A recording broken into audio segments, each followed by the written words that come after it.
चिराग पासवान ने बीजेपी के सामने ये शर्त रख दिया है कि वो अपने शर्तों पर ही एनडीए की बैठक में शामिल होंगे। जो चिराग कभी एनडीए के पीछे पीछे भाग रहे थे, भाजपा के नेता उनको समय नहीं दे रहे थे, आज वही चिराग को एनडीए मीटिंग में बुलाने के लिए बेचैन है। लेकिन चिराग मीटिंग में शामिल होने से पहले भाव खा रहे हैं।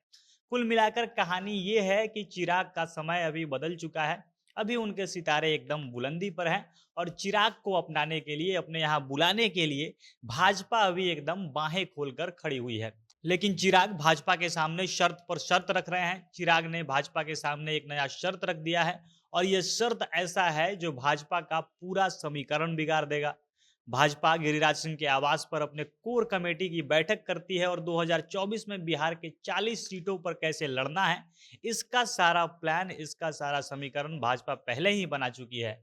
लेकिन चिराग ने अब सीटों को लेकर, सीट शेयरिंग को लेकर जो नया शर्त रखा है, चिराग की पार्टी की तरफ से जो नया सीट शेयरिंग का फॉर्मूला एनडीए के सामने रखा गया है, ये एकदम से बीजेपी को सोचने पर मजबूर करने वाला है। चिराग की पार्टी एलजेपी रामविलास की तरफ से अब 6+1 का फॉर्मूला एनडीए के सामने रखा गया है। अगर भाजपा इस फॉर्मूला को, इस शर्त को मानने के लिए तैयार होगी, तब ही चिराग पासवान एनडीए की बैठक में शामिल होंगे। अब 6+1 का फॉर्मूला क्या है, चिराग ने सीट शेयरिंग को लेकर क्या शर्त रखा है, विस्तार से हर चीज आपको वीडियो में आगे बताएंगे। और उससे पहले नमस्कार, जनता जंक्शन देख रहे हैं आप और मैं हूं सन्नी मिश्रा। कैमरे के पीछे हमारे साथी विशाल खड़े हैं। भाजपा अपने गठबंधन नेशनल डेमोक्रेटिक अलायंस को लेकर बैठक करने वाली है और चर्चा हो रही है कि 2024 का चुनाव और उसकी तैयारियों को लेकर भाजपा के जितने भी सहयोगी दल हैं, सबको बुलाकर एनडीए की बैठक होने वाली है। और इसके लिए चिराग पासवान को न्योता दिया गया है। कुछ दिनों से चिराग एकदम चर्चा में आ गए हैं। चिराग को न्योता देने के लिए केंद्रीय गृह राज्य मंत्री, भाजपा के पूर्व बिहार प्रदेश अध्यक्ष नित्यानंद राय चिराग के घर जाते हैं, उनके साथ खाना खाते हैं और चिराग को एनडीए की मीटिंग में आने का वो न्योता देते हैं। इसके पहले भी वो पटना में चिराग पासवान से मिले थे और इन मुलाकातों का एक ही नतीजा निकला है कि आगे चुनाव में चिराग को भाजपा फ्रंट फुट पर रखने वाली है, उनको एक बड़ा रोल देकर सामने करने वाली है। नित्यानंद राय से मुलाकात के अलावा भाजपा के कई बड़े नेता भी चिराग की तारीफ कर रहे हैं। बीजेपी के राष्ट्रीय प्रवक्ता और मीडिया सह प्रभारी संजय मयूख भी चिराग की प्रशंसा करते हैं। अब संजय मयूख का बोलना अपने आप में काफी बड़ी बात है। संजय मयूख अमित शाह से लेकर राजनाथ सिंह सबके चहेते माने जाते हैं और उनका बोलना भाजपा में काफी मायने रखता है। संजय मयूख दिल्ली में एक कार्यक्रम में कहते हैं कि बिहार अब चिराग पासवान की ओर देख रहा है, बिहार को चिराग से उम्मीदें हैं। और इसके बाद से एक नई चर्चा शुरू हो गई है कि क्या संजय मयूख ये इशारा कर रहे हैं कि भाजपा चिराग को बिहार में मुख्यमंत्री पद का उम्मीदवार बनाएगी। कुल मिलाकर बात यही है कि भाजपा की तरफ से भी चिराग को गजब का टेंशन दिया जा रहा है। भाजपा ने चिराग को एकदम प्रायोरिटी पे रखा है। बातें यहां तक पहुंची है कि नरेंद्र मोदी अपने सामने बैठाकर चिराग और उनके चाचा पशुपति पारस का झगड़ा सुलझा सकते हैं।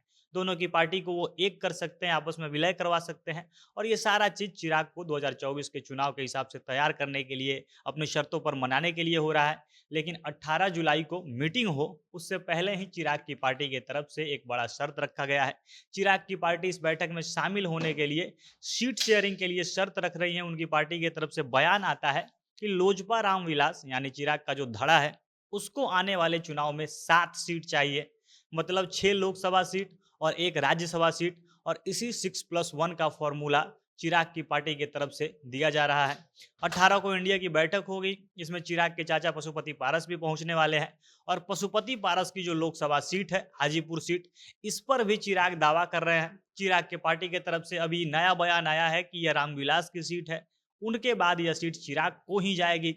इस बार चिराग पासवान इस सीट से जरूर और जरूर चुनाव लड़ेंगे। और 6+1 वाले फॉर्मूले के साथ साथ चिराग की पार्टी ये भी शर्त रख रही है कि भाजपा पशुपति पारस को इस बात के लिए तैयार कर ले, इस बात के लिए मना ले कि इस बार चिराग ही हाजीपुर से चुनाव लड़े। इसके लिए चिराग पहले 1 साल से मेहनत कर रहे हैं। वो जहां भी रैली करने जाते हैं, ये दावा कर देते हैं कि उनकी पार्टी 2024 के लोकसभा चुनाव में 40 की 40 सीटों पर चुनाव लड़ने की तैयारी कर चुकी है। वो हर सीट पर चुनाव लड़ने के लिए तैयार है। और उस शर्त को चिराग की पार्टी की तरफ से भाजपा के सामने रख दिया गया है। अब देखना है भाजपा चिराग की इस शर्त को मानती है, वो चिराग को मनाने में सफल हो जाती है, या बाकी भाजपा की तरफ से क्या किया जाता है। बाकी इससे जुड़ा कोई भी अपडेट आएगा तो हम उसे आप तक पहुंचाएंगे। आपको क्या लगता है इस विषय पे? अपनी प्रतिक्रिया आप कमेंट बॉक्स में लिख सकते हैं। जनता जंक्शन देख रहे थे आप। बहुत बहुत धन्यवाद।